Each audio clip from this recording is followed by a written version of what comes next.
Morning investors. இன்றைக்கான market news என்னென்னு பார்க்கலாம். ஏஐ ஸ்டாக்ஸ் வந்து ரொம்ப ஒரு ஷார்ப் கரெக்ஷன் இருக்குது. Because US, Europe and Asia countries வந்து இதோட வேல்யூவேஷன்ஸ் ஹையாக இருக்குதுன்னு சொல்லியும், யூஎஸில் ஹையர் இன்ட்ரெஸ்ட் ரேட் இருக்கிறதாகவும் இந்த ஏஐ ஸ்டாக்ஸ் எல்லாத்தையும் செல் பண்ணியிருக்காங்க. இது ஒரு மேஜர் ஏஐயில் இருக்கக்கூடிய ஒரு நெகட்டிவ் நியூஸாக பார்க்கலாம். அடுத்து ஏஷியன் கண்ட்ரீஸில் இருக்கக்கூடிய அந்த வார் பிரச்சனையினால் க்ரூட் ஆயிலோட பேஸ் ப்ரைஸ் வந்து 95 பெர் பேரல் இருக்குது அப்படிங்கிறத பார்க்குறோம். அடுத்து நெக்ஸ்ட்டு பார்த்திங்கன்னா, சோலார் இண்டஸ்ட்ரியை வந்து இம்ப்ளிமெண்ட் பண்ணுறதுல 20% அப் டு 20% வந்து காஸ்ட் வந்து அதிகமாக இருக்குது. எதனாலன்னு பார்த்தோன்னா, காப்பரோட ப்ரைஸும், அலுமினியத்தோட ப்ரைஸும், சில்வரோட ப்ரைஸும் அண்ட் அதர் பெட்ரோகெமிக்கல்ஸோட ப்ரைஸும் இன்க்ரீஸ் ஆகிருக்கிறதுனால இதோட 20% காஸ்ட் வந்து ஆட் ஆகிருக்கு. அடுத்து ஏர்டெல் அண்ட் வோடாஃபோனுக்கு பார்த்திங்கன்னா ஒரு நல்ல நியூஸ் வந்திருக்கு. கடந்த ஒரு 13-15 வருஷமாக இவங்க ஃபைட் பண்ணிகிட்டு இருந்த அந்த கேஸில், ஸ்பெக்ட்ரம் கேஸில் வந்து மும்பையில் இருக்க கோர்ட் என்ன சொல்லிட்டாங்கன்னு பார்த்தீங்கன்னா, 2 பேருக்கு ஒரு ரிலீஃப் கொடுத்துட்டாங்க. இதனால் ஏர்டெல் அண்ட் வோடாஃபோனுக்கு பார்த்திங்கன்னா, ஏர்டெலுக்கு வந்து 24,000 crores, வோடாஃபோனுக்கு 6,000-7,000 crores வந்து ரிலீஃப் கிடச்சிருக்கு. இது இவங்களோட பேலன்ஸ் ஷீட்டில் கொஞ்சம் இம்ப்ரூவ்மெண்ட் காட்டும். இதனால் ஸ்டாக்ஸோட ப்ரைஸஸும் அதிகமாக வாய்ப்பு இருக்குது. அடுத்து பார்த்திங்கன்னா, ஆர்பிஐ அண்ட் கவர்மெண்ட்டும் வந்து ஃபாரின் இன்வெஸ்ட்மெண்ட்டை வந்து பூஸ்ட் பண்ணுறதுக்காக பல ஸ்கீம்ஸ்களை ரெடி பண்ணிகிட்டு இருக்காங்க. அந்த மெஷர்ஸையும் அவங்க ஐடியா பண்ணிகிட்ருக்காங்க. அண்ட் கரண்ட் அக்கௌண்ட் வந்து சர்ப்ளஸாகவே இருக்குது. இன்டென்ஸான வார் மற்ற எல்லா சூழ்நிலையும் கம்பேர் பண்ணும்பொழுது, ஆயில் ப்ரைஸு, கோல்ட் ப்ரைஸ் எல்லாத்தையும் கம்பேர் பண்ணும்பொழுது இந்த கரண்ட் அக்கௌண்ட் வந்து இன்னும் 0.07% இன்க்ரீஸ் ஆகிருக்கு. இது என்ன காட்டுதுன்னா, ஒரு ஸ்டெபிலிட்டியை காட்டுது.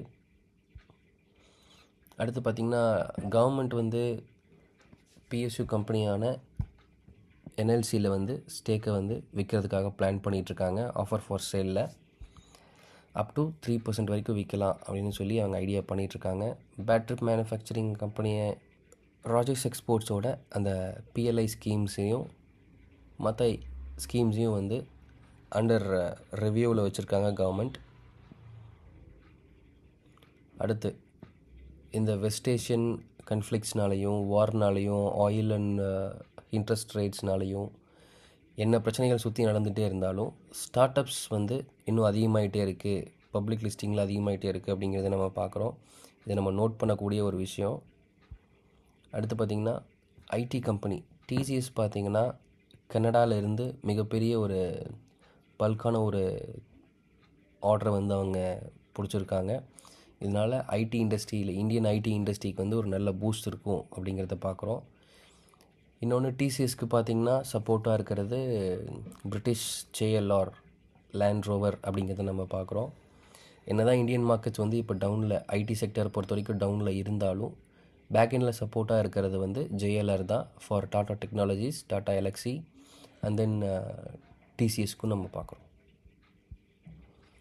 ஆயில் மார்க்கெட்டிங் கம்பெனிக்கு வந்து என்ன தான் அவங்களுக்கு வந்து 30,000 crores வந்து ஜூனில் லாஸ் இருக்கலாம் அப்படின்னு எக்ஸ்பெக்ட் பண்ணாலும், ஃபியூலோட ப்ரைஸ், பெட்ரோல் அண்ட் டீசலோட ப்ரைஸ் வந்து ஹைக் ஆனனால அவங்களுடைய லாஸ் வந்து கொஞ்சம் கம்மியாகலாம் அப்படின்னு சொல்லி ஆயில் மார்க்கெட்டிங் கம்பெனிஸ் வந்து சொல்கிறாங்க.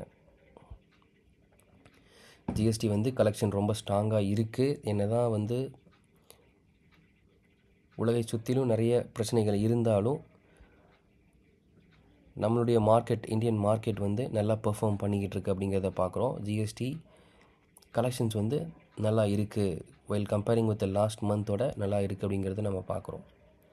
அடுத்து ஃபாரின் டெப்டை உள்ளே கொண்டு வரதுக்காக, ஃபாரின் கரன்சி கொண்டு வரதுக்காக நிறைய ஐடியாஸ் வந்து அனலிஸ்ட் வந்து எடுத்துகிட்டு இருக்காங்க.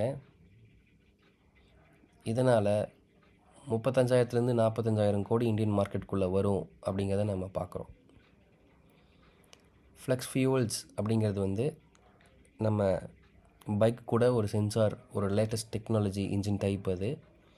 அந்த ஃப்ளெக்ஸ் ஃபியூவல்ஸ் வந்து என்ன அப்படின்னா, எவ்வளோ தான் நம்ம எத்தனை % வேணாலும் நம்ம எத்தனாலை வந்து மிக்ஸ் பண்ணி பிளெண்ட் பண்ணி அந்த வண்டியை ஸ்மூத்தாக ரன் பண்ணிக்க முடியும் அப்படிங்கிறது தான் அந்த ஃப்ளெக்ஸ் ஃபியூவல்ஸ். நார்மல் பெட்ரோலோட எவ்வளோ % வேணாலும் எத்தனாலை மிக்ஸ் பண்ணிக்கலாம் அப்படிங்கிறது தான். ஸோ இந்த ஃப்ளெக்ஸ் ஃபியூவல்ஸோட இன்க்ரீஸ் வந்து கொஞ்சம் கொஞ்சமாக அதிகமாகிட்டே இருக்குது அப்படிங்கிறத நம்ம பார்க்குறோம். அடுத்து இந்தியா வந்து குளோபலாக digital economy, UPI transactions and other online டிரான்சாக்ஷன்ஸில் ரொம்ப ஒரு ரெக்கார்ட் பிரேக் பண்ணியிருக்காங்க. லாஸ்ட் நம்ம பண்ணியிருந்த யூபிஐ டிரான்சாக்ஷன்ஸோடவும் இப்போ நம்ம பண்ணியிருக்கிற யூபிஐ டிரான்சாக்ஷன்ஸ் அதிகமாகிட்டே இருக்குது அப்படிங்கிறத நம்ம பார்க்குறோம்.